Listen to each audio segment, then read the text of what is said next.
বেশ কয়েক মাস পর রাজ্যের রাজনৈতিক পরিমণ্ডলে যে হিসাব নিকাশটি শুরু হয়েছিল তা হল এডিসি, জনজাতি কিংবা উপজাতি, পিঁপড়াছা, আদিবাসীদের নিয়ে রাজনীতি। এই সময়ের মধ্যে রাজ্য রাজনীতিতে অত্যন্ত গুরুত্বপূর্ণ বিষয় হিসাবে অনেকেই তা তুলে ধরার চেষ্টা করেছে। কেন? এই কেনর উত্তর আপনাদের অনেকের মতন করে ব্যাখ্যা করবেন এই আয়োজনে। আমরা আজ বলছি যে জবাব দিল বিজেপি। কার্যত দুটো মণ্ডল খুমলুঙের বুকে কর্মসূচি সংগঠিত করেছে। উপস্থিত ছিলেন মুখ্যমন্ত্রী ডাক্তার মানিক সাহা, উপস্থিত ছিলেন অন্যান্য নেতৃত্ব, এবং সকলের উপস্থিতিতে এই কর্মসূচি থেকে বেশ কয়েকটি বিষয় উত্থাপনের পাশাপাশি জনজাতিদের কল্যাণে বিজেপি এবং তার পরিচালিত সরকারের কি কার্যক্রম তা তুলে ধরা হয়েছে। মুখ্যমন্ত্রী মূলত এই আয়োজনের প্রধান বক্তা। জনজাতি একতা সম্মেলন নামের এই কর্মসূচিটি খুমলুঙে অনুষ্ঠিত হয় এবং বেশ কয়েক মাস ধরে রাজ্য রাজনীতিতে যে কয়েকটি বিষয় আলোচনা হয়েছে সেটা হচ্ছে জনজাতিদের ইস্যুটা হচ্ছে এডিসি। অবশ্যই এই সময়ের মধ্যে কেন্দ্র রাজ্য বিজেপি পরিচালিত সরকারের আমলে কি কি কাজ হয়েছে জনজাতিদের কল্যাণে সেগুলো তুলে ধরার প্রয়াসই যেন সবকিছু। সেদিক থেকে বিজেপির দুইটি মণ্ডল আয়োজিত কর্মসূচিকে যথেষ্ট গুরুত্ব দিয়ে দেখছে রাজনৈতিক মহল। কেননা কিছুদিন আগে আইপিএফটি কর্মসূচি সংগঠিত করেছে, মাথা তো তার মতন করেই আছে এডিসির শাসক হিসাবে।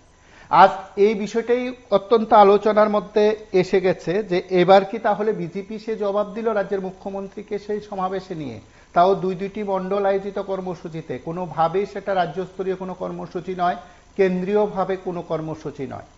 মূলত দুই মণ্ডলের কার্যকর্তা সহ সকলের উপস্থিতিতে এই কর্মসূচি থেকে বার্তা দেওয়া হলো। বার্তা কি দিলেন টিম ডাক্তার মানিক সাহা? এই বক্তব্য কিংবা এই কথা যেভাবে আলোচনার বিষয়বস্তু হয়ে উঠেছে সেদিক থেকে আজ খুমলুঙে মান্দাই এবং টাকারজলা মণ্ডল আয়োজিত এই আয়োজনে মুখ্যমন্ত্রী ছাড়াও প্রাক্তন সাংসদ রেবতী ত্রিপুরা, মন্ত্রী বিকাশ দেববর্মা এবং বিজেপির প্রদেশ সাধারণ সম্পাদক বিপিন দেববর্মা, নির্মল দেববর্মা সহ অন্যান্যরা উপস্থিত ছিলেন। এমডিসি সঞ্জীব প্রিয়াং সহ অন্যান্যদের উপস্থিতিতে এই কর্মসূচি থেকে কার্যত বার্তা দেওয়া হলো। নমস্কার, কে বলছেন? নমস্কার, বলছিলাম একটা উন্নয়ন করে একটা উন্নয়নের পাশে 10টা আয়না ধরা যায়, মানে একটা উন্নয়নের মাঝখানে 10টা আনা করে, মানে 10টা উন্নয়ন হচ্ছে, 10টা ছবি দেখা যাচ্ছে না? উন্নয়ন একটা আয়না 10টা দেখাবে, 10টা ছবি প্লাস্টিক করে লাগিয়ে দেবো, উন্নয়ন একটা। এবং বেশ কয়েক মাস ধরে যে কথাগুলো শোনা যাচ্ছিল বিভিন্ন মহলের তরফে, সেদিক থেকে কার্যত বোধ হয় জবাব দেওয়ার বিষয় রয়েছে প্রত্যেক রাজনৈতিক দল। আমি জানি না ত্রিপুরা মথা পরবর্তী সময়ে কোনো খুমলুং কেন্দ্রিক কর্মসূচি করবে কিনা। আমি এতটুকু বলি যে রাজ্যের রাজনৈতিক মহলে খুমলুং কেন্দ্রিক রাজনীতিকে যথেষ্ট গুরুত্ব দিয়ে দেখা হচ্ছে। আজকের এই কর্মসূচি থেকে মুখ্যমন্ত্রীর বক্তব্য আমরা অবশ্যই শুনবো, আপনাদের কথা শুনবো। মুখ্যমন্ত্রী কি বলছেন আমরা একবার শুনি। আজকের ভারতীয় জনতা পার্টির উদ্যোগে যে একতা সম্মেলন, এই খুমলুঙে এত আমার ভাই বোনেরা এখানে এসছেন, গুরুজনরা এখানে এসছেন, সবাইকে আমি হার্দিক অভিনন্দন ও শুভেচ্ছা জানাচ্ছি। এর আগেও অনেকবার খুমলুঙে এসছি, কিন্তু এইবারের যে সারা আমি দেখলাম, আমি আপ্লুত, আমি অভিভূত। এর আগে আমি দেখিনি। এটাকে বলে টিপ অফ দ্য আইসবার্গ। মানুষ আমাদের মাননীয় প্রধানমন্ত্রীজি নরেন্দ্র মোদীজির উপর আস্থা আছে, তবে আজকের এখানে যে সবার সম্মেলন সেটা আজকে বুঝতেই পারছি আমরা। যারা কম বয়সের, আগামী দিন আমাদের পার্টি এবং আমাদের কেন্দ্রীয় নেতৃত্ব বারবার বলছে যে নতুন নতুন ছেলে, ইয়াং পিপল, তারা শুধু আসুক আমাদের পার্টি। এবং এটাও বলছেন উনি যে যাদের ফ্যামিলিয়াল কোনো খবর নেই, যে কোনোদিন রাজনীতির সাথে যুক্ত, তারাও আসা উচিত।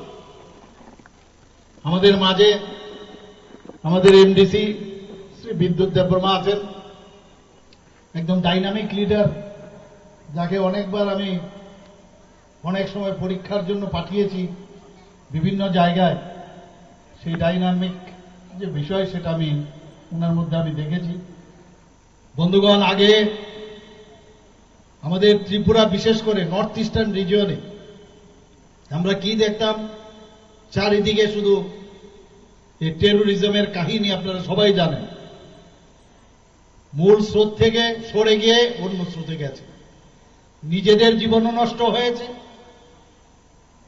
আবার পরিবারেরও জীবন নষ্ট হয়েছে, এবং এই রাজ্যেরও জীবন নষ্ট হয়েছে। নর্থ ইস্টের সমস্ত জায়গায় আমরা সেটা দেখেছি, শুধু ত্রিপুরা নয়।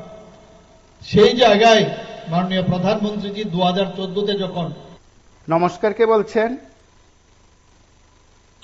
স্যার, 60টা বিধানসভা কেন্দ্রের ভিতরে একটা নেশামুক্ত বিধানসভা কেন্দ্র হয়নি। মানে পুরো রাজ্যকে বিধানসভা, মানে পুরো রাজ্যকে নেশামুক্ত করতে চাইছে, কিন্তু ওয়াসও একটা বিধানসভা কেন্দ্র, যেখানে একটা বিধানসভা কেন্দ্রকে নেশামুক্ত করে দেখুক না। যেমন দিল্লি, হরিয়ানা, রাজস্থান, বহুত কিছু আছে নেশামুক্ত হয়ে গেছে। এখানে আমরা গুটকা বুটকা, নেশা অনেক কিছু ব্যান, কিন্তু অনেক নেশার ব্যান নেই। সব নেশার প্রচলন পাচ্ছে, কিন্তু গভর্নমেন্ট ট্যাক্স পাচ্ছেন। গুটকা বলুন, পান মশলা বলুন, সব বিলাতি মদ বলুন, যা কিছু বলুন, সব অভাব করছে। কালো বাজার তো ধরে লাভ নেই। একটা বিধানসভা একজন বিধায়ক বা একজন মন্ত্রী বলল যে আমার কেন্দ্রে নেশামুক্ত কমপ্লিট, নাহলে উনি রাজ্য মন্ত্রী, উনিও পালাবেন বাংলাদেশ মতো। কিছু জনগণ খেপে যাবে।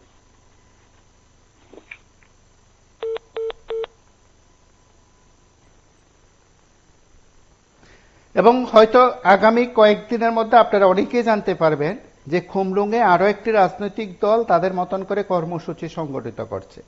আরো একটি রাজনৈতিক দল তাদের মতন করে কর্মসূচি সংগঠিত করে অস্তিত্বের জানান দেবে, শক্তির মহড়া দেবে। কারণ খুমলুঙেই সে রাজনীতির, বিশেষ করে পাহাড়ের রাজনীতির কথা বলা হয়, এডিসির রাজনীতির কথা বলা হয়। জনজাতিদের মধ্যে রাজনৈতিক প্রভাব দেখানোর ক্ষেত্রে কোন রাজনৈতিক দল এগিয়ে তার শক্তির ভর হিসাবে খুমলুঙকে যেন প্রত্যেকে বেছে নিচ্ছেন।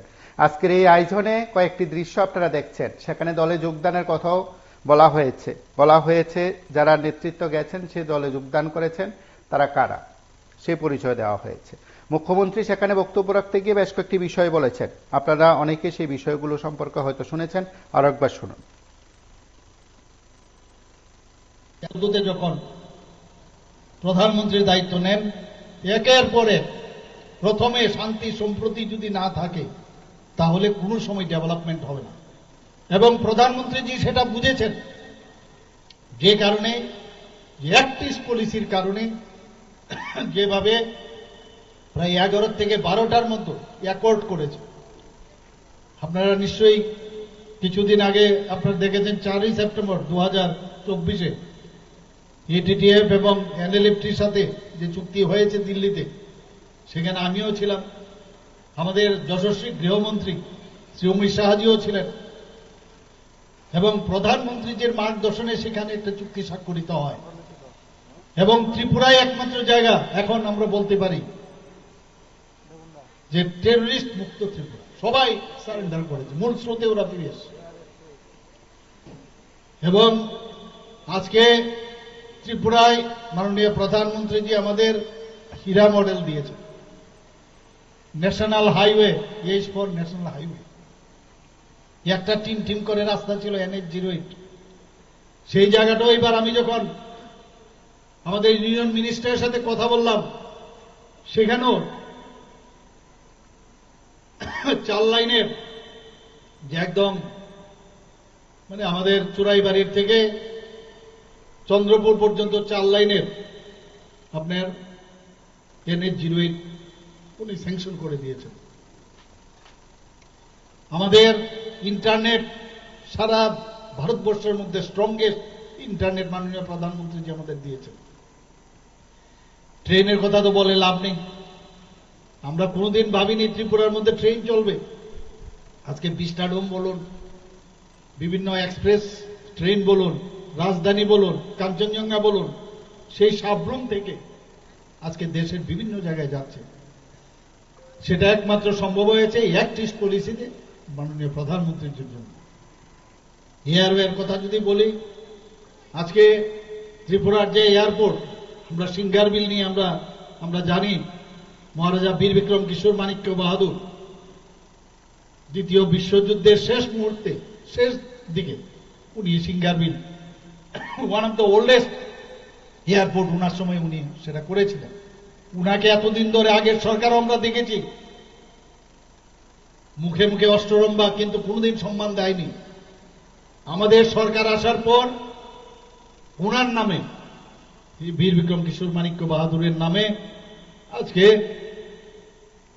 যাকে আধুনিক ত্রিপুরার রূপকার বলা হয়, উনার নামে এয়ারপোর্ট তৈরি হয়। শুধু তাই নয়, 19শে আগস্ট, বহুবার তো এরকম 19শে আগস্ট হয়েছে, ওনার জন্মদিনে ত্রিপুরা সরকার আমরা আসার পর ছুটি ঘোষণা করেছে। একটু আগে আমাদের জেনারেল সেক্রেটারি বলছিলেন, ঠিক আমার বাড়ির সামনে আমরা ছোটবেলায় দেখতাম যে 0 পয়েন্টের মাইল ফলক, যেটা মাইল ছিল, মাইল দিয়ে হতো, কিলোমিটার ছিল না, এবং একটা আইল্যান্ড ছিল, নাম গোত্রহীন একটা আইল্যান্ড, সেটা আস্তে আস্তে করে নিচের দিকে চলে গেছিল। সুযোগ যখন এসছে সেই মাইল ফলক আমি তুলালাম এখানে, এবং আমরা দেখতাম মহারাজার যে কীর্তি, যেভাবে আগরতলাকে সাজিয়েছিলেন, উনার যে মূর্তি সেখানে আমরা প্রতিষ্ঠিত করেছি, এবং এই 0 ফলককে আবার ওখানে উঠিয়ে সেটাকে আমরা প্রতিষ্ঠিত।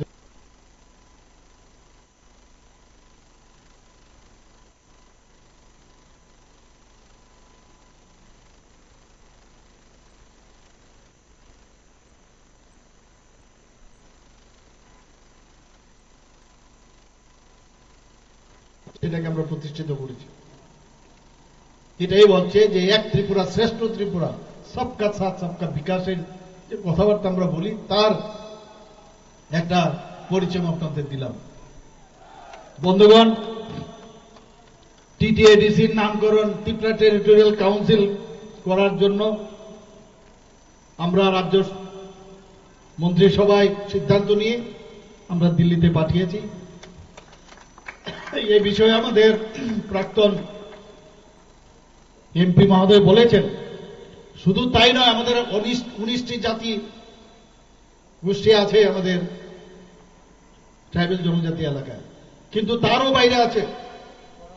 সবার যেন তাদের রিপ্রেজেন্টেশন হয়, তার জন্য এডিসির মধ্যে 28টা যে আসন সংখ্যা, সেটাকে বাড়ানোর জন্য আমরা 50টা মন্ত্রিসভায় সিদ্ধান্ত নিয়ে তার জন্য আমরা দিল্লিতে পাঠিয়েছি। বন্ধুগণ, 12টি ব্লককে আমাদের জনজাতি অধ্যুষিত এলাকায় সেটাকে অ্যাসপিরেশনাল ব্লক হিসাবে আমরা ঘোষণা করেছি, এবং অ্যাসপিরেশনাল ব্লক ঘোষণা মানে এক একটা ডিস্ট্রিক্টের মধ্যে যে আমাদের বাজেটের টাকা যায় তার থেকে কমসে কম 8 থেকে 10% বিভিন্ন ডেভেলপমেন্টের জন্য সেখানে খরচ করা হয়। 23 বছরের সমস্যা আমরা দেখেছি ব্রুরিয়াং শরণার্থীদের, খালি ক্রোকোডাইল টিয়ার্সে আমরা দেখেছি। বন্ধুগণ, আমার মনে আছে আমাদের যশস্বী গৃহমন্ত্রী অমিত শাহজির সাথে আমি কথা বলছিলাম, উনি বলছিলেন, আরে এ লোক তো আমারই আদমি है ভাই। এই যে ফিলিংস, আমি ব্যক্তিগতভাবে আজকে বলছি যে ये लोग हमारा ही आदमी है, उनके लिए कुछ करना चाहिए। এই যে ফিলিং, যে 23 বছরের সমস্যা, 2020 সালের 16 জানুয়ারি ভারত সরকার, ত্রিপুরা সরকার, মিজোরাম সরকার এবং ব্রু সম্প্রদায়ের মধ্যে যে চুক্তি, একটা ঐতিহাসিক চুক্তি স্বাক্ষরিত হয়, তার জন্য আজকে বিভিন্ন জায়গায় ওনাদেরকে সেটেলমেন্ট করা হচ্ছে। 500 কোটি টাকার উপরে তাদের জন্য রাখা হয়েছে। এর নাম হচ্ছে ভারতীয় জনতা পার্টি, এর নাম হচ্ছে আমাদের প্রধানমন্ত্রী নরেন্দ্র মোদীজি, আমাদের গৃহমন্ত্রী অমিত শাহজি। 2019 সাল থেকে পরপর 7 জন পদ্মভূষণ দিয়েছে। তাদের দেওয়া হয়েছে 7 জনকে কন্টিনিউয়াস জনজাতি গোষ্ঠী। রসম যন্ত্রশিল্পী শ্রী থাঙ্গাড়া হল 2019-এ দেওয়া হয়েছে, 2020-এ বেনিচন্দ্র জমাতিয়া, 2021 সালে সত্যরাম রিয়াং, 2023 সালে এনসিদা বর্মা মরণোত্তর, আমরা যাকে এনসিদা বলে ডাকি, এবং বিক্রম বাহাদুর জমাতিয়া 2024 সালে শ্রী চিত্তরঞ্জন দেববর্মা, চিত্ত মহারাজ আমরা যাদের যাকে বলি, শ্রীমতী স্মৃতি রেখা চাকমা পদ্মশ্রী সম্মানে ভূষিত করা হয়েছে। বন্ধুগণ, এর নাম হচ্ছে ভারতীয় জনতা পার্টি, যে সম্মান দিতে জানে। আজ পর্যন্ত ত্রিপুরা রাজ্যের কোন জনজাতিকে এবং রাজ পরিবারে সবাই আপনারা জানেন, জিষ্ণু দেববর্মা জিষ্ণু কর্তা হিসাবে জানেন, ত্রিপুরার মতো একটা ছোট জায়গা থেকে নিয়ে তেলেঙ্গানার মতো এত বড় একটা রাজ্যের উনাকে আজকে রাজ্যপাল বানিয়েছেন। কোনদিন আমরা এটা দেখিনি, একটা ইতিহাস তৈরি করেছেন, এবং সেটা একমাত্র সম্ভব হয়েছে ভারতীয় জনতা পার্টির নেতৃত্বাধীন সরকার, এনডিএ সরকারের কারণে। নমস্কার, কে বলছেন? বন্ধুগণ, নমস্কার, আগরতলা থেকে বলছি। হ্যাঁ, বলুন। দেখুন, মুখ্যমন্ত্রীর গলায় যে রাজদাদার প্রশংসা শুনছি, আমার মনে হয় এত প্রশংসার কাজ ওরা করেন। কারণ ত্রিপুরা রাজ্যে কিন্তু অত্যাচার হয়েছে রাজার আমলে যথেষ্ট। তার মধ্যে রিয়াং বিদ্রোহ থেকে শুরু করে, নরবলি থেকে শুরু করে কোন অংশেই বাদ যায়নি। আমরা রাজার আমলে যারা কাজ করেছে, 2-1 জন কর্মচারীর সঙ্গেও কথা বলেছি, আমরা ইতিহাস জেনেছি। আর নরবলির এটা তো প্রমাণ আছে উদয়পুরে, তারপরে রিয়াং বিদ্রোহ প্রমাণ আছে, তারপরে পুরাতন আগরতলা কিন্তু ছাড়তে হয়েছে রাজারা। এই একটি কারণ হলো কুকিদের তারানি খেয়ে। কারণ এখানে আমি বুলু কুকি মন্ত্রী হয়েছিলেন, ওনার মুখে শুনেছি রাজারা কিছু কথাবার্তা। কাজেই এত প্রশংসার কিছু নেই। রাজাদের মতো করেই চলেছেন এবং মানুষকে অত্যাচার থেকে শুরু করে অনেক কিছুই করেছেন, শুধু তাদের স্বার্থই তারা দেখেছেন। এটাই আমার বক্তব্য। নমস্কার।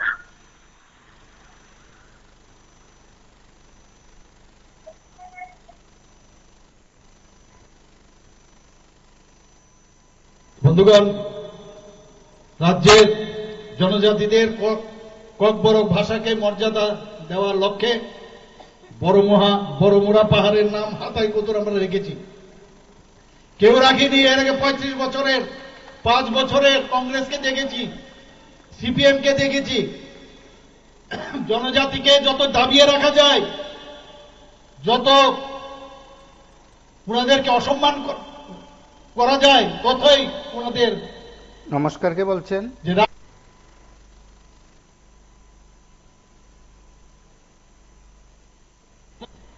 যে রাজনৈতিক ব্যবসা সেটা চলবে, কিন্তু ভারতীয় জনতা পার্টি সেই দিশায় চলে না। আমরা গন্ডা চড়ার নাম গন্ডা তৈসা দিয়েছি, 18 মোড়া পাহাড়ের নাম হাচুক বেরেম রেখেছি। এরকম আমাদের যে চেষ্টা, যে নামের মাধ্যমে পরিবর্তন করে সম্মান দেওয়ার যে বিষয়, সেটা একমাত্র আমাদের সরকার, আমরা সেটা করে থাকি। ত্রিপুরায় গড়িয়া পূজা যাতে আরো ভালোভাবে, আরো সুন্দরভাবে সবাই পালিত করতে পারে, একদিনের ছুটির জায়গায় এই সরকার আসার পর আমরা 2 দিনের ছুটি ঘোষণা করেছি। বন্ধুগণ, Tripura tribal research and cultural institute cum museum যে নতুন কার্যালয় আমরা লেম্বুছড়াতে আমরা স্থানান্তরিত করেছি, যাতে তার যে আমাদের যে সৃষ্টি, যে পরম্পরা, আমাদের যে কৃষ্টি সেগুলো বাঁচিয়ে রাখতে হবে এবং সেই দিশায় আমরা সেখানে আমরা একটা বিরাট সেন্টার আমরা করেছি। বন্ধুগণ, জনজাতি সম্প্রদায়ের ছাত্রছাত্রীরা যাতে অল ইন্ডিয়ার স্তরের যে বড় বড় পরীক্ষা ইউপিএসসি হোক, বিভিন্ন যেসব কম্পিটিটিভ এক্সাম, তাদের যাতে পরীক্ষা দিতে পারে তাদের কোচিং এর জন্য আমরা ব্যবস্থা করেছি সরকার আসার পর। শিক্ষাক্ষেত্রে আপনারা সবাই জানেন বিভিন্নভাবে প্রি মেট্রিক স্কলারশিপ, আমাদের পোস্ট মেট্রিক স্কলারশিপ, আমাদের ডিপার্টমেন্টের যিনি এখন মন্ত্রী বাহাদুর আছেন, আগে কম টাকা দেওয়া হতো, উনি বলেন আরো বাড়াতে হবে, আমি বললাম বাড়িয়ে দাও, বাড়িয়ে দিয়েছেন। আপনারা সবাই জানেন 40 থেকে 80 টাকা করে এখন সেটা বোধহয় বাড়িয়েছেন খুব সম্ভব। তো এই যে এটিচিউড কথা বলে যে কে কার জন্য, একটু আগে রেবতীবাবু বলেছেন আমরা একসাথে हम एक साथ रहेंगे तो सेफ रहेंगे, हम लोग एक साथ रहेंगे सेफ रहेंगे, एक साथ रहेंगे।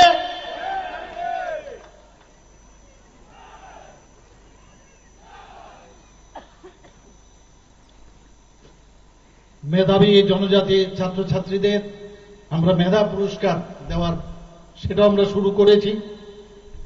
2023-24 অর্থ বছরে 5000 এর উপর আমরা এই ছাত্রছাত্রীদের বৃত্তি আমরা দিয়েছি।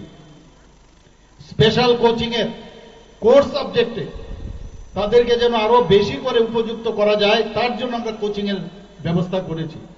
Supplementary education for elementary classes, যখন আমাদের আগের যে জমাতিয়াজি ছিলেন আমাদের মন্ত্রী, উনার সময়ে সেটা আমরা শুরু করেছি এবং বিভিন্ন কোচিং সেন্টার প্রায় 10,000-এর উপরে সেই ছাত্রছাত্রীদের আমরা কোচিং দিচ্ছি। বন্ধুগণ, 3টি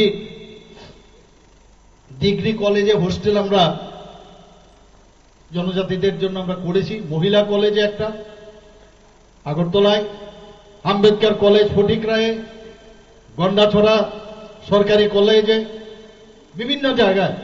তাছাড়া আপনারা সবাই জানেন, এখানে আমার পূর্ববর্তী বক্তারা বলেছেন, Eklavya model residential school EMRS 21টার মতো, আগে 4টা ছিল, পরে আরো 17টার মতো স্যাংশন হয়েছে। এবং আপনারা একটু ভাবুন আপনারা যে কিভাবে জনজাতি অধ্যুষিত এলাকায় যাতে পড়াশোনার মান আরো বেশি উন্নয়ন হয়, সেই দিশায় আমাদের মাননীয় প্রধানমন্ত্রী যে কাজ করছেন, এতে করে প্রায় 8160 জন জনজাতি ছাত্রছাত্রী সরাসরি পড়াশোনা করতে পারবেন। বন্ধুগণ, আপনারা শুনে খুশি হবেন যে বিশ্রামাগারের প্রয়োজন। বর্তমানে রাজ্যে মোট 13টি জনজাতি বিশ্রামাগার চালু রয়েছে। বনধন বিকাশ কেন্দ্র স্থাপন হয়েছে, 84টি বনধন বিকাশ কেন্দ্র এই সরকার আসার পর আমরা চালু করেছি। সেখানে ঝাড়ু, আমলকি, তেঁতুল, গন্ধকি ইত্যাদি যেসব বনজ দ্রব্য সেগুলো ভ্যালু এডেড করে সেখানে বিক্রির ব্যবস্থা করা হয়েছে। প্রায় 18,000-এর উপরে সেখানে বেনিফিশিয়ারি আমাদের জনজাতি ভাই বোনেরা আছেন। মুখ্যমন্ত্রীর আবাস মিশন যোজনা, সেখানে আমরা 24,000 উপরে হেক্টর জমিতে আমরা সেই চাষের ব্যবস্থা করেছি। এখন পর্যন্ত প্রায় 28,000 বেনিফিশিয়ারি আমাদের জনজাতি ভাই বোনেরা তাতে উপকৃত হয়েছেন। স্বনির্ভর করার জন্য আমাদের যারা জনজাতি ভাই বোনেরা আছেন প্রায় 1000-এর উপরে, প্রায় 1,500-এর মতো ক্ষুদ্র ব্যবসা যাতে করতে পারে তার জন্য সেই ঋণ পর্যন্ত দেওয়া হয়েছে। আপনারা শুনে খুশি হবেন যে ভারত সরকার এর মধ্যে জনজাতিদের উন্নয়নের জন্য প্রায় 100 কোটি টাকা দিয়েছে। একটু আগে বলা হয়েছে, আমাকে বারবার বলা হতো যে আপনারা কিছু টাকা আমাদের দিন, আমরা তো দিচ্ছি, বাজেট থেকে দিচ্ছি, বাজেটের বাইরে। এবার যখন আমাকে বারবার বলছে বিভিন্ন স্কিমে 30 কোটি টাকা, এক কথায় আমি রাজি হয়ে গেছি, অ্যাম্বুলেন্স দিয়ে দিই। এর আগেও 30 কোটি টাকা আমরা দিয়েছি। আমাদের সরকার আসার পরই হসপিটাল খোলার জন্য বন্ধুগণ এক্সটার্নাল এইডের প্রজেক্ট যে ফান্ডের ওয়ার্ল্ড ব্যাংকের একটা বিরাট প্রকল্প আমরা নিয়েছি, প্রায় 1400 কোটি টাকা। আমাদের মাননীয় নমস্কার, কে বলছেন? প্রায় এ সময়ের সাথে কথা বলে। দাদা, আমি সুনীল কুমার দাস বলছি। হ্যাঁ বলুন। দেখুন, কথা বলার কিছু ইতিহাস জানা থাকানো দরকার। ইতিহাস জানা না থাকলে শুধু শুধু প্রচার করলে, অযথা মিথ্যা কথা প্রচার করলে, এতে আজকাল সমাজ ব্যবস্থা হয়ে গেছে, তো আমাদের জাতির ব্যবস্থা হয়ে গেছে ভারতবর্ষে, এতে জাতি সমাজের খুব ক্ষতি হয়। কিন্তু তো মুখ্যমন্ত্রী উনি অনেক কিছু বলছেন, রাজা রাজ্যের এয়ারপোর্ট করছে, এই করছে, সেই করছে, উন্নতি অনেক কিছু করছে। আসলে রাজার সময়ে এক ভদ্রলোক কিছুক্ষণ আগে বলছিল, ভালোই বলছে, নরবলির ইতিহাস গুলি এখনো আছে। আর সবচেয়ে যদি জনজাতি নির্যাতিত হইয়া থাকে তাহলে এই রাজার মাধ্যমে হয়েছে। তারপরে আস্তে আস্তে দেশ স্বাধীন হয়েছে, বিভিন্ন সরকার আছে, বাবা সাহেব আম্বেদকর রিজার্ভ কিছু শিক্ষাধিকার বা চাকরি বাকরি দেওয়ার পরে উপজাতিরা ধীরে ধীরে ধীরে ধীরে কিছুটা তাদের উন্নতি হয়েছে, এটা কোনো ভুল নাই। সিপিএম আসার পরে উন্নতি করছে, এটাও সত্যি কথা। কিন্তু সিপিএমও এখানে ভীষণভাবে অত্যাচার করছে, ইমুনভাবে অত্যাচার করছে, দাঙ্গা হয়ে গেল। আপনি জানেন কত লোক আমরা ত্রিপুরাতে হত্যা উঠছে, জাতি উপজাতির লোক। তাহলে এই সরকারগুলি যদি এত ভালো কাজ করে, বিজেপি যদি এত ভালো কাজ করে, তাহলে সমাজের উপরে কেন এইরকম অত্যাচার গুলি হইতেছে? ট্রাইবেল দেখতে পারে না বাঙালিরে, হিন্দু দেখতে পারে না মুসলিমরে, মুসলিম দেখতে পারে না খ্রিস্টানরে। এই যে একটা পরিস্থিতি হয়েছে, এটার জন্য দায়ী কে? আপনি কিছু সুখ পাইলেন, আনন্দ পাইলেন, কামানের দান্দা পাইলেন, আর আপনি মিথ্যা কথা করবেন। এটা জনজাতির জন্য, দেশের জন্য, ওনার ব্যক্তিগত জীবনও কোনোদিন হয়তো ওনার না হইলেও ওনার পরিবারের উপরে যারা মিথ্যা প্রচার করে আর কি, প্রত্যেকের উপরে এই অত্যাচার দায়িত্বে পারে ভবিষ্যতে। তার প্রমাণ যথেষ্ট। এই ভারতবর্ষে যদি ব্রিটিশ না হইতো, ব্রিটিশ এয়ারপোর্ট গুলি করছে, কটা এয়ারপোর্ট করছে আমি জানি না, আমাদের মুখ্যমন্ত্রী জানে কিনা। আমি বলছি বেলুনিয়াতে হয়েছে, কোয়াই হয়েছে, কৈলাসহর হয়েছে, কমলপুর হয়েছে, আগরতলাতে হয়েছে এয়ারপোর্ট, কতগুলি এয়ারপোর্ট হয়েছে। ওইগুলা মুখ্যমন্ত্রী জানি না, এগুলি ব্রিটিশে করছে। ব্রিটিশ যদি ভারতবর্ষে না হইতো তাহলে এই যে মূল নিবাসী যে উন্নতি কোনোদিন হইল নইলে। আর্য শাসনের দেশটাতে রাজা বানাইছে, জমিদার বানাইছে, তারা কমিশন পেয়েছে, মন্দিরের সোনা রূপা মণিমুক্তা সব স্টোর করে রাখছে, আর মন্দির বানায় তারা ব্যক্তিগত ভাবে আজকে এইগুলি মুখ দখল করতেছে। তাদের এই অপশাসনের কারণে আর তাদের পক্ষপাতিত্ব বারবার আমরা দেশ স্বাধীন হওয়ার পর সরকার হয়, এবং এই সরকারের মাধ্যমে নির্যাতন সারা ভারতবর্ষে চলতেছে। আসামে দাঙ্গা, গুজরাটে দাঙ্গা, ত্রিপুরাতে দাঙ্গা, বিহারে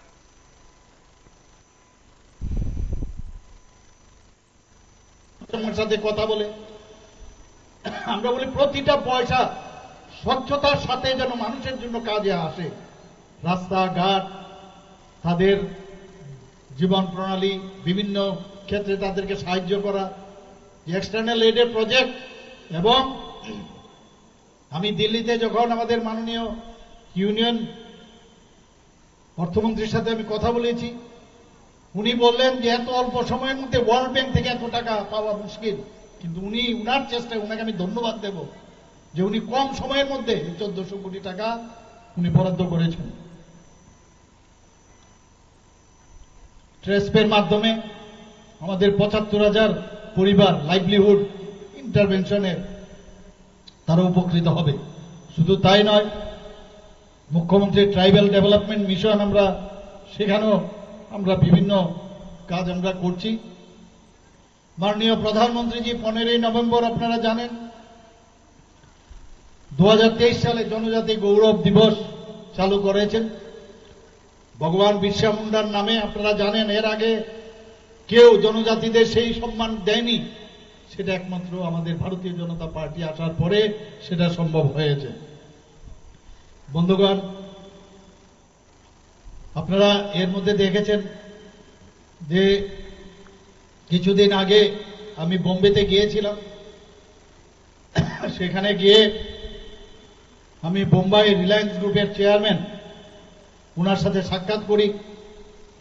ওনাকে আমি বলেছি, আপনি আসুন, ত্রিপুরাতে অনেক কিছু আছে, আমাদের ট্যুরিজমের উপর আপনি কাজ করতে পারেন। আমাদের এখানে যে বাঁশ যেটা আছে, আমাদের প্রায় 21টার মতো বাঁশ আমাদের আছে স্পিসিস। এর মধ্যে মুলি বাঁশকে আপনি যদি ইউজ করেন, সেটা থেকে ইথানল আপনি তৈরি করতে পারবেন। আরো অনেক বিষয় ওনাকে আমি বলেছি, এবং উনি বলেছেন যে আমি একটা টিম পাঠাবো। প্রায় 45 মিনিট থেকে প্রায় 50 মিনিট ওনাদের সাথে আমার কথা হয়েছে, পুরো ফ্যামিলির সাথে। টাটা গ্রুপের সাথে আপনারা জানেন কিছুদিন আগে একটা মুভ হয়েছে আমাদের। 19টা যে আইটিস আছে ত্রিপুরাতে, সেই আইটিস গুলো সেই মান্দাতার আমলের সেই ব্যবস্থাপনা, মেকানিক্যাল। এতে করে জাতি জনজাতির ভাই বোনেরা সেখানে ট্রেনিং নেন, কিন্তু তাদের অ্যাবজর্পশন হয় না, মাত্র 20% অ্যাবজর্পশন হয়।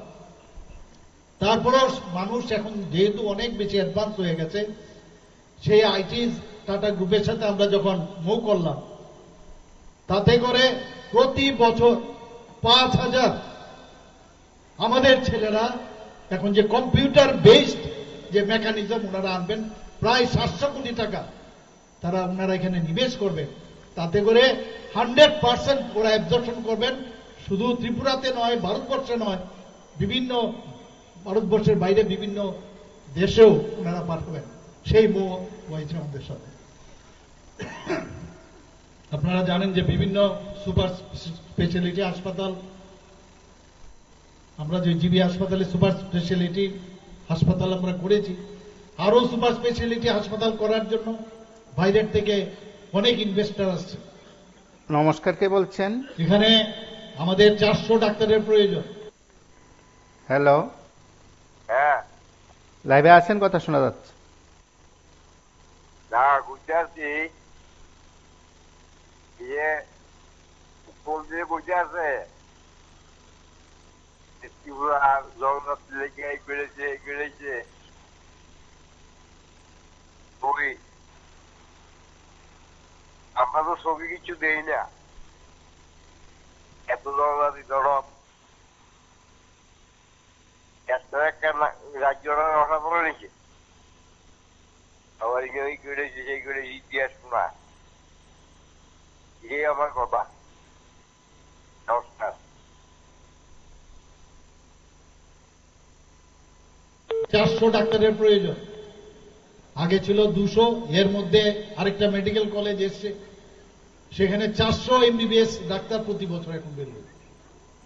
ডেন্টাল কলেজ হয়েছে এখানে, বিএসসি নার্সিং কলেজ হয়েছে এখানে, সব দিকে একটা হাব ট্রেস্ট এখানে হয়েছে। সব দিকে আমরা এখানে চাইছি যে একটা হেলথ হাব হোক, এখানে মেডিকেল হাব হোক, বিশাল অঙ্কের লোকের তাতে করে কর্মসংস্থান হবে, রাজ্যে পর্যটনের বিশাল সম্ভাবনা আমাদের। এর মধ্যে আপনারা শুনেছেন প্রায় 97 করোড় 51টা শক্তি পীঠ, তার রিপ্লিকা আমরা উদয়পুরে বন্দোয়ারে আমরা করতে যাচ্ছি। কেন্দ্রীয় সরকার তাতে করে 97 কোটি টাকা স্যাংশন দিয়েছে। আমরা রাজ্যে এয়ারটেলের সাথে আমরা কথা বলেছি, নর্থ ইস্টের মধ্যে প্রথম এখানে এয়ারটেলের ডাটা সেন্টার হবে। ডাটা সেন্টার হওয়া মানে কর্মসংস্থানের যোগান হবে, এবং তাতে করে। নমস্কার, কে বলছেন? আমাদের বলছি। বলুন।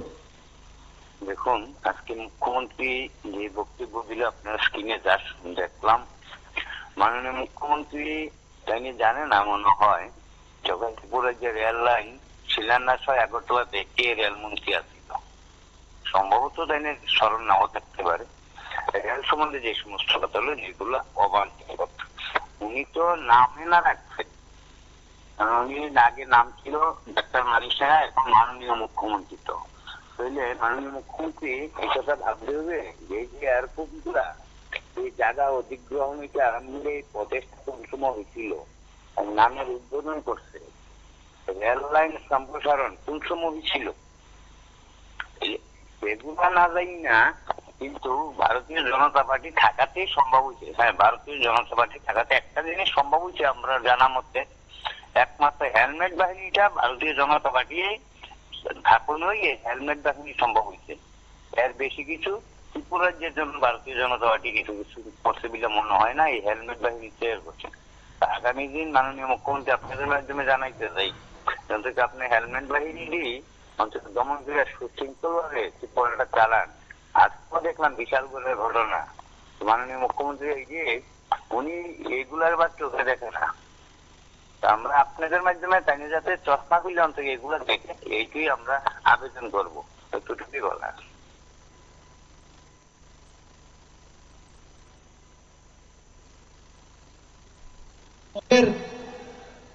যে কর্ম পদ্ধতি তাও কিন্তু অনেক বেশি আধুনিক হয়ে যাবে।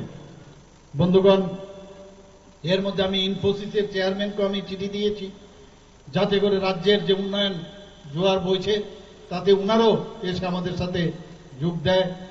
আমাদের মূল মন্ত্র হচ্ছে বৈচিত্র্যের মধ্যে ঐক্য, ইউনিটি ইন ডাইভার্সিটি। বন্ধুগণ, আমার কথা বলে আমার যে সেন্টেন্স সেটা ধরেই বলেছেন যে আমি বলেছিলাম একবার যে ত্রিপুরা কখনই উন্নয়ন হবে না যতক্ষণ ধরে আমাদের জনজাতি ভাই বোনদের উন্নয়ন না হবে। সেটা একটু আগে বলেছে। আমরা সবাই এক, এটা আগে বুঝতে হবে। জাতি জনজাতি আমাদের মধ্যে কোনো অবস্থায় কোনো বিভেদ থাকা উচিত নয়। এটাকে বলে আমরা সবাই ঐক্যতার প্রতীক। আমরা সবাই একসাথে আমরা থাকবো। আগামী দিন এই ত্রিপুরাতে যে শান্তি বিরাজ করছে, 28টা রাজ্যের মধ্যে নিচের দিক থেকে এখন 3য় স্থানে আছে। এটা আমার রিপোর্ট নয়, দিল্লির রিপোর্ট। শান্তি সম্প্রীতির দিকে ত্রিপুরা এখন 3rd পজিশনে আছে নিচের দিক থেকে।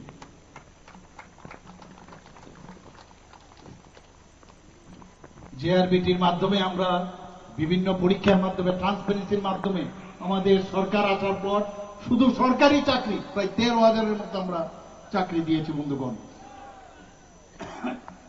এর মধ্যে একটা CM7 প্রকল্প আমরা চালু করেছি। সেটাও যারা মাধ্যমিক উচ্চ মাধ্যমিক পরীক্ষা উত্তীর্ণ যারা 200 জন মেধাবী ছাত্রছাত্রীকে 5,000 টাকা করে, এবং যারা মাধ্যমিক তাদের জন্য 2 বছরের জন্য আমরা 5,000 টাকা করে দিচ্ছি, আর 3 বছরের জন্য মাধ্যমিক আর উচ্চ মাধ্যমিকের 2 বছরের জন্য। বন্ধুগণ, টিপিএসসির মাধ্যমে 30 জন আমরা TCS অফিসার নিয়েছি, 10 জন TPS অফিসার নিয়েছি, এবং প্রতি বছর এটা যাতে থাকে সেই ব্যবস্থা আমরা করছি। মুখ্যমন্ত্রী জন আরোগ্য যোজনার কথা যদি আমরা বলি, এখানে যারা আছেন আজকে কিন্তু ভারতবর্ষের মধ্যে ত্রিপুরা একটা জায়গা যেখানে প্রধানমন্ত্রী জন আরোগ্য যোজনার পরে মুখ্যমন্ত্রী জন আরোগ্য যোজনার মাধ্যমে আমরা সবাই আজকে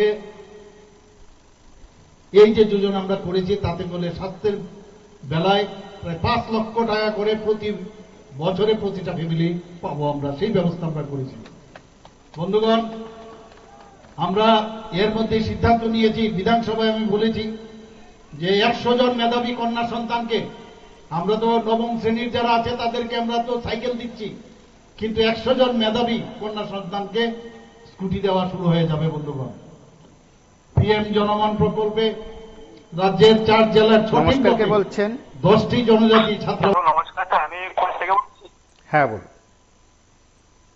আজকে আমরা চ্যানেলে একটা কথা কইতাম, আজকে মুখ্যমন্ত্রী যে বাগানগুলি দিছে এদিকে সবই সত্যি নেই।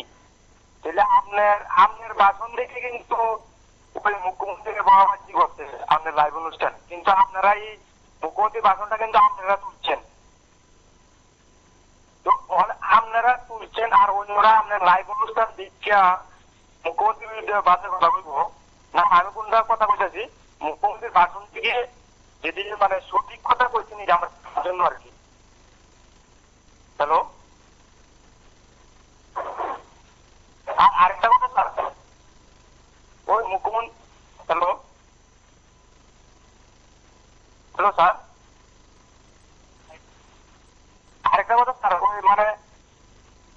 তো যুবকরা মানে প্রাধান্য দিতেছে, আর আমি কয় থেকে বুঝি স্যার কয় বিভাগের সম্পাদক হয়েছে নীলুল বিশ্বাস, কিন্তু 4-5 জন রেডি আছিল মানে যুবকরা, তারপরে মাত্র দিচ্ছে না, মানে 28-এর আগে নীলুল বিশ্বাস নিবন্ধ হয়ে থাকবো, নিবন্ধন আমার ভালো বড় পরিচয় আছে ভাই, কিন্তু কেন নাম করলে তো এটা ভেজাল, এটা অনেকটা দূর ছিল, আমরা গোসা করে বলে দিতে পারি। আপনার মুখ্যমন্ত্রী ভাষণ দিয়েছে কথাটাকে সঠিক হয়নি, নাইলে তো আপনাকে তো প্রতিবাদ করতেন যে মুখ্যমন্ত্রী কথাটা ভুল করেছে, কিন্তু আপনার আপনার খবর দেখা আপনার খবর করেন বিকেলে রাতে লাইভ অনুষ্ঠানে মুখ্যমন্ত্রীর সঙ্গে বাজে মন্তব্য করবো, যদি সঠিক হয় আপনারও মুখ্যমন্ত্রী ধরেন কোন কথাটা কোন ভুল করেছে, এই কথাটাই বলার জন্য ফোন করছি। নমস্কার। জনজাতি ছাত্রাবাসের ভিত্তিপ্রস্তর স্থাপন করা হয়েছে বন্ধুগণ। এর মধ্যে 4টি রয়েছে ছাত্রীদের জন্য, 6টি ছাত্রদের জন্য।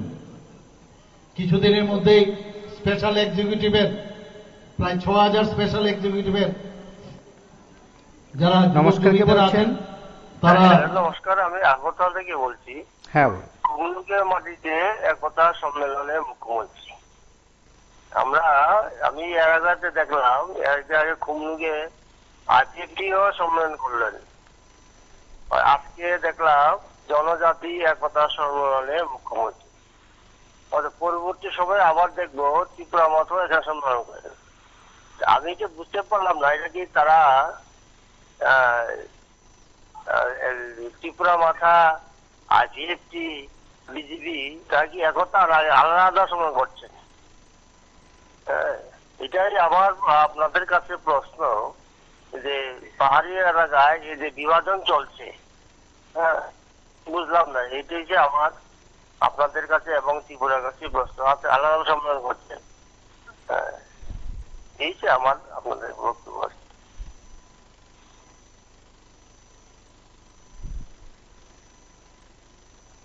তারা সেই চাকরি। নমস্কার, কে বলছেন?